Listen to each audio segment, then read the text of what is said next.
আরে আসতে তোমার এতক্ষণ লাগলো? বুঝো না, মেয়ে মানুষ তো, আমার অনেক কিছু ম্যানেজ করে তারপরাই তো হয়। তুমি যাচ্ছ, আবার কেউ দেখে নাই তো? কে দেখবো, আমি অনেক ভালো মতো লুকায় লুকায় তারপর আইছি। আচ্ছা, আমরা যে পলায় ঢাকায় যেতেছি, ঢাকায় যে কই থাকবা?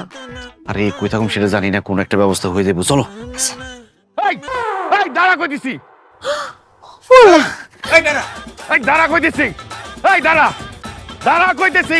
এই ভাই, এই দাঁড়া। এই দাঁড়ান দাঁড়ান। কি হয়েছে দাঁড়াবো? কি হচ্ছে ভাই, কি হচ্ছে? আরে ছেলে মেয়ে পলাইতেছে।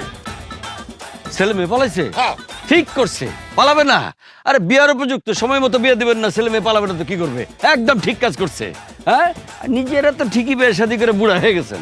আপনি আন্দাজে কথা বললেন না, সরেন। এই থামেন। এই আপনার জন্য তো ধরতে পারলাম না। সে পারলেন না, ঠিক আছে।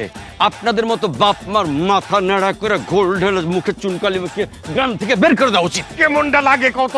এই কি, এই কি, এখন তো মনে হচ্ছে দুটার চড়ায় গাল ফাটাই দেওয়া উচিত। এই বিয়া, এই তোরা গান ফাটাই দেওয়া উচিত। মিয়া ফাইজলামি করেন। আপনি জানেন কারা বলাইতেছে? কারা? আমার ছেলে আর ছেলের বউ। ছেলে আর ছেলের বউ? হ্যাঁ তার মানে তো বিবাহিত। হ্যাঁ। ভাই পালাইলো কেন? আপনি আটকাইলেন কেন? বিয়া ধরতে পারতাম তো। দুই আনমু। আদো বাইন্দা রাহি বেটারে।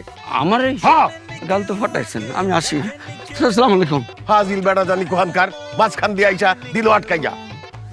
কই খুঁজু গেছে গা তো আও দি।